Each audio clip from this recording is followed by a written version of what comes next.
Hi, Camp Raver. This is Robbie Kane, and we got...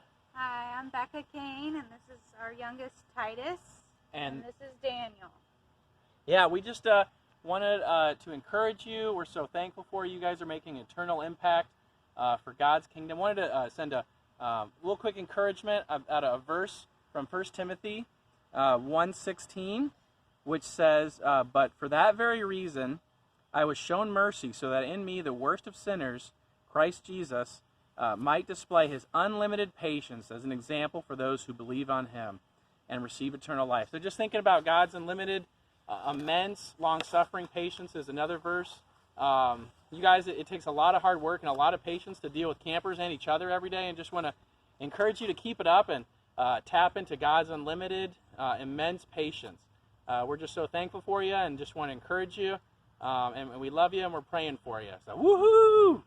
You want to say anything, Daniel? Say bye-bye. Say bye-bye. Bye-bye. Woohoo! All right, talk to you guys later.